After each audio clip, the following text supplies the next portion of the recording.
My mom convinced me that my stepfather and stepsister had attacked her, and I was about to report them. But then I saw the security camera footage. I don't even know what's real or fake right now, but I need to figure it out fast because this could ruin someone's life if I don't handle it right. And right now, that someone could be my stepfather, my stepsister, or even me. Here's what happened. 2 nights ago, my mom showed up at my apartment unannounced. I opened the door and froze because I barely recognized her.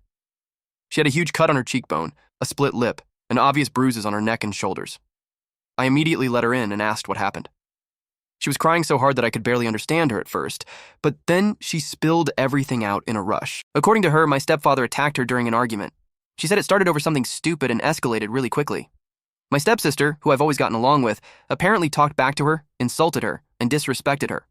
My mom said she tried to discipline her. Nothing physical, just like a mother would, and that my stepfather lost it. She said he punched her in the face, grabbed her by the neck, slammed her against the wall, and then kicked her out of the house. She barely made it to her car. I was in shock, with a mix of anger and fear in my stomach that I can't even describe because he's always been a quiet, reserved person. I've never seen him lose his temper. And my stepsister, while she can be a bit sarcastic sometimes, has always treated me with respect. But my mom's injuries were real, and she seemed terrified. She told me she didn't want to go to the police yet, not without someone to back her up. She said, my stepfather would lie, twist the story, and make her look crazy. That hit a nerve with me because I've seen how the victim can sometimes be made to look like the aggressor. I didn't want that to happen to her. I told her she could stay as long as she needed, and I started thinking about the next steps. All this sounds simple on paper, but deep down, something made me doubt. Not because I didn't believe her, like I wouldn't believe someone I've known my whole life. My own mother, no less. But something didn't add up.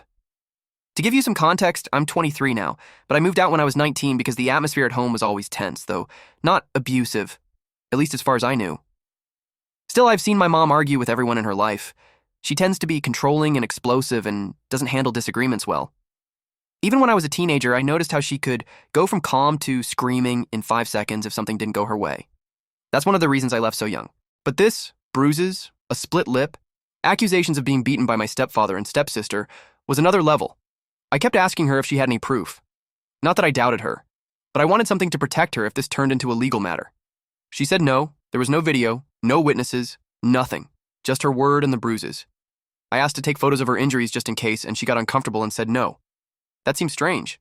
She had just asked me to help her get justice and back her up, but she wouldn't let me document what had happened.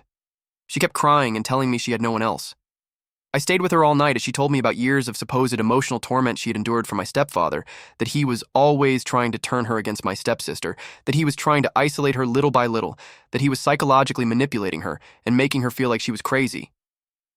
I didn't know what to think, but after hearing everything she told me, I started seriously considering calling the police for her. At least I wanted to confront him, but I also remembered something.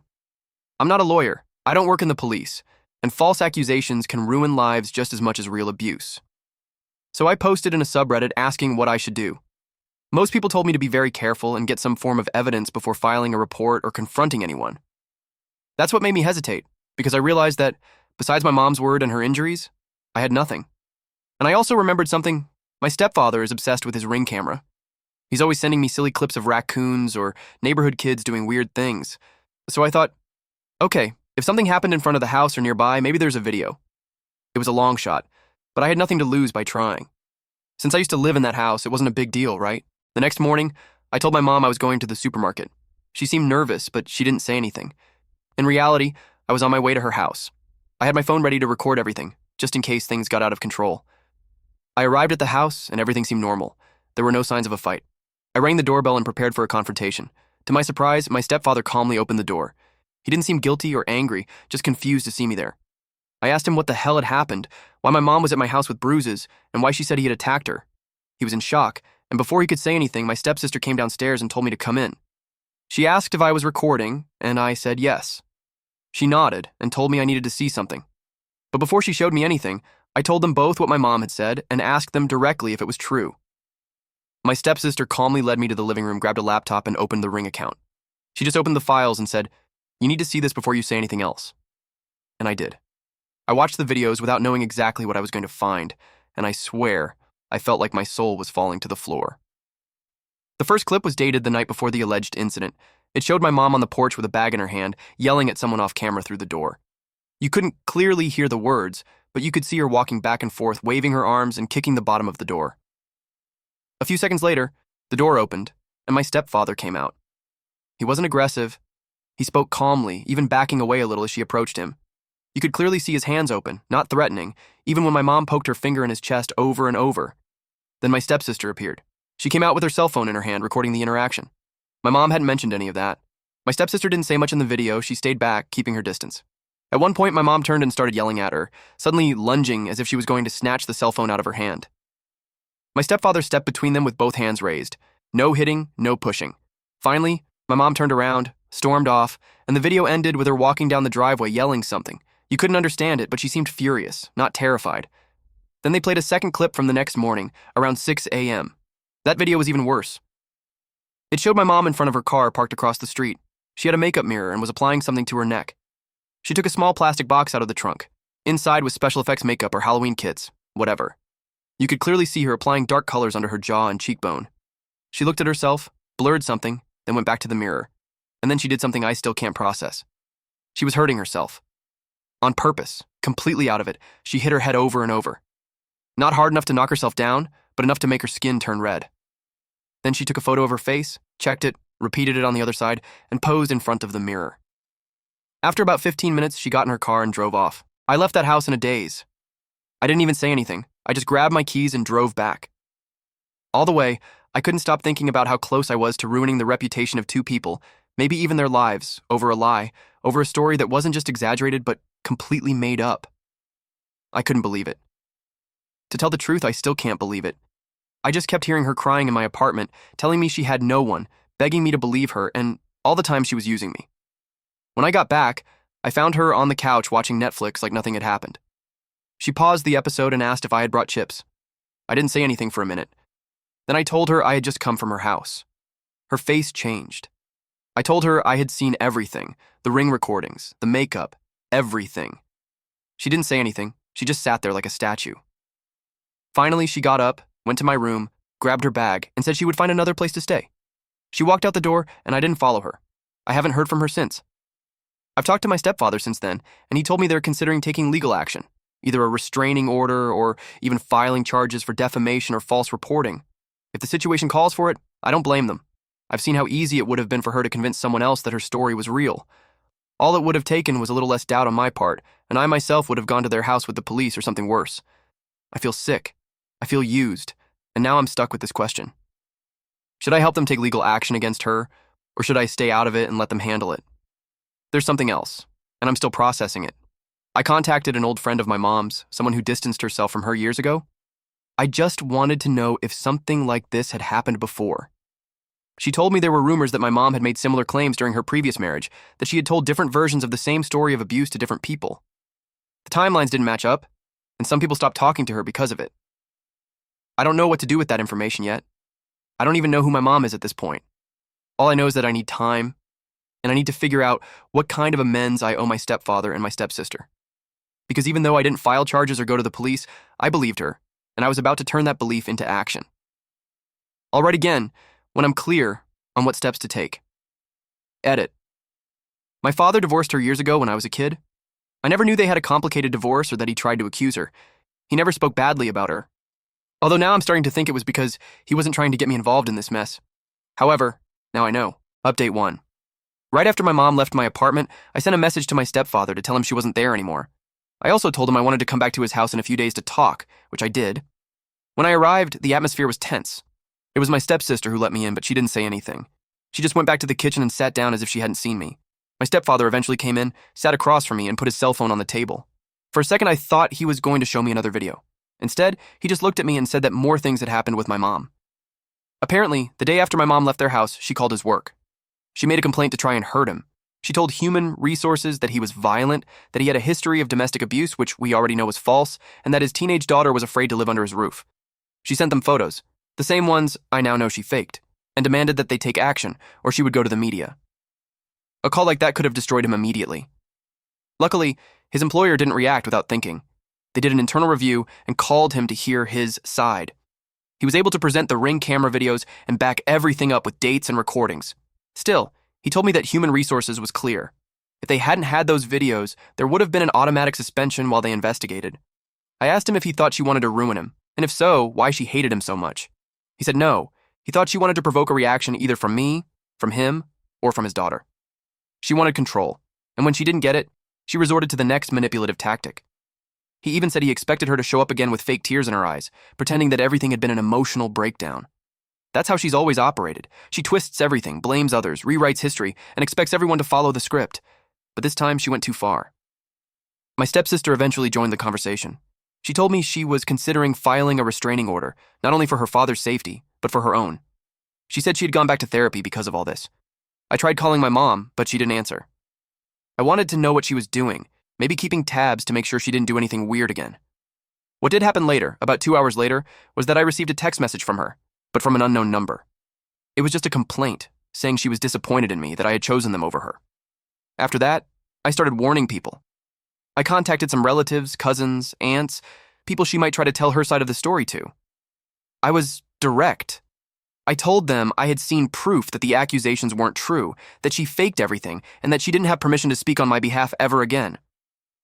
Unfortunately, when I decided to do that, I didn't have a copy of the videos. It's not hard to ask my stepfather for one and send it. But then more news kept coming about my mom. Someone contacted me to ask if I had heard what happened at her work. Apparently, she tried to tell a similar story there. She told a coworker that her husband and stepdaughter had attacked her and that she was looking into legal options. The gossip spread quickly, and apparently human resources called her in to talk about her case. I don't know what ended up happening with that. Maybe nothing, but it made it clear to me that she's not done. For now, I'm keeping my distance. I blocked her number. I left a message on her Facebook account saying that I don't want contact until she seeks professional help. I doubt she'll listen, but it's the only thing I can do now. My stepfather is talking to a lawyer, not necessarily to sue her yet, but to prepare documentation in case she tries to keep this up or spread more lies. Although I can tell he wants to move on anyway, not play defense again. And I've given them my opinion, which is that they should do whatever they think is necessary. What she did is too serious and grave, and it doesn't speak of a person who is mentally well, but she also doesn't seem like a person who is so bad that she can't function. She just seems malicious. What hurts the most? That your mother is that vicious and manipulative. Update 2. It's been a while since my last post and things have been, let's say, intense. Not that that's a huge statement after everything I've told you about my mom. Some things have been resolved, but many others still don't leave me alone. I've been thinking about everything that happened, how my mom reacted, how I reacted, and why we ended up in this mess. After the last update, I was hoping things would get better somehow. They didn't. They got worse. And after that, everything started to settle into a kind of strange normality that I wasn't sure I was ready for. But let's go back to the real consequences of all this. My stepfather has sued her in addition to asking for a divorce. The latter is a whole separate issue, but I want to start with the lawsuit. Her husband, who isn't anymore but at the time still was, filed a first lawsuit to get her to stop bad-mouthing him anywhere, whether to other people, but mainly in strategic places like his work. He also sued my mom for trying something with his work, which although it didn't have negative results for him, it still could have. He also sued for the stress it caused him. If you think that lawsuit didn't have much weight, since my stepfather wasn't really affected, you're right. But at least my stepfather and stepsister were granted a restraining order against my mom indefinitely. My mom can't get within 150 meters of him. Now the house is full of cameras, not just the ring. No one wants to take risks with my mom, who didn't take the divorce or the result of the restraining order well. For her, the order should have applied to him, not to her, because she was the real victim. My stepfather said that it really seemed like she believed that, like after saying it so many times, her own lie became reality. In the divorce, there was no infidelity, but infidelity isn't necessary for a divorce on fault grounds. Putting on makeup and hitting yourself to accuse your partner of violence is also grounds for this kind of divorce, so we can say that my stepfather has happily been able to keep his assets after ending things with my mom. And among them is the Ring camera, which seemed silly to me before, but has been so good at proving the madness that his ex-wife had planned. And that has been the end of my mom and my stepfather. I still have a relationship with them, and he still sends me videos of raccoons and that kind of thing. At least they've seen that I'm not my mom and that I don't approve of anything she did. I can't believe that I have a better relationship with them than with my own mother, but looking at my mom, it's not hard to believe. But I'm still her son, even if it's just on paper, and my mom wasn't going to give up on me so easily. She showed up at my work out of nowhere. She was in the parking lot as if she was waiting for me. I saw her from the window before I even got to my car. She was standing there, walking back and forth as if she was nervous. I didn't want to talk to her, and I had been avoiding it for a long time. I went out to confront her, and she immediately started crying when she saw me. She said she had no one, and that all she wanted was to fix things because she felt very alone. It was a disaster. People started to notice the situation, and I knew it wasn't going to be good for anyone if that continued. I asked her to leave, but she didn't want to. She started to get more aggressive, saying that I was under their control, that I was being manipulated by my stepfather and my stepsister, the same old gaslighting. I ended up calling security, and they took her out of there, but she didn't leave in silence. She was screaming as they escorted her off the property, which included the parking lot.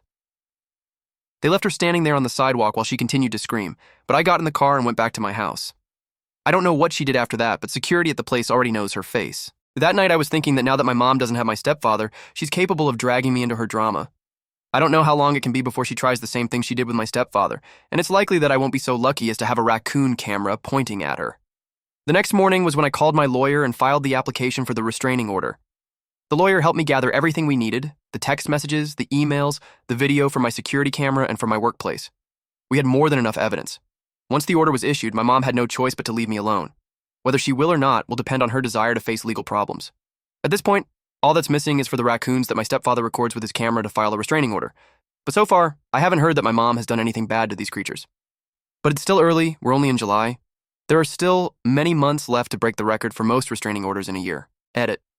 I've talked to my stepfather about this last thing, and he says that when he's seen them running through the garden, he's thrown his mug of hot coffee at them. We can say that luckily he doesn't have good aim. Anyway, raccoons can't get restraining orders. Update 3.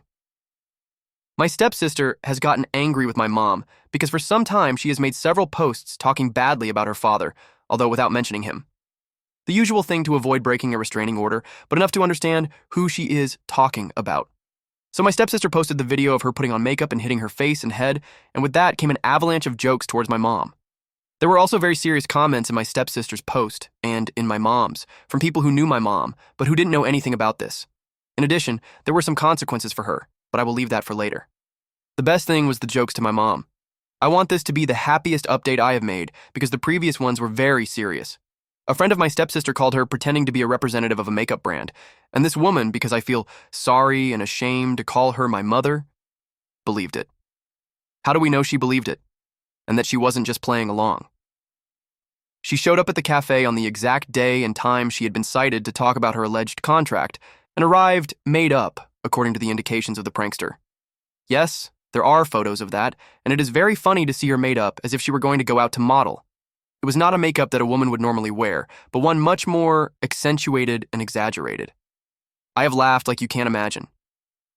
My stepsister had put in the description of the video that her father was trying to record some raccoons, and instead found that. This detail is important to understand the next joke. They began to make images with artificial intelligence of raccoons made up or hitting themselves with a baseball bat and published them in all my mom's posts. Finally, she had to close her account because her Facebook had been transformed into a Pinterest of raccoon cartoons. But we must return to the serious because the rest of the jokes were not so interesting. What was relevant was that some people from my mom's work began to comment on the rumor, and soon everyone in the office had seen the video. Just as she spread her lie, now the rumor about her also spread, and she was again called by human resources, but this time to notify her that her values did not match those of the company. I don't know if the company didn't like the false accusations or the raccoons, but it can be understood as we fire you because you have always been like a pain in the butt, but we need a valid reason to get you out of here because we don't want you to try something like that in the future. Now that my mom has very recently lost that job, the makeup one would have been useful.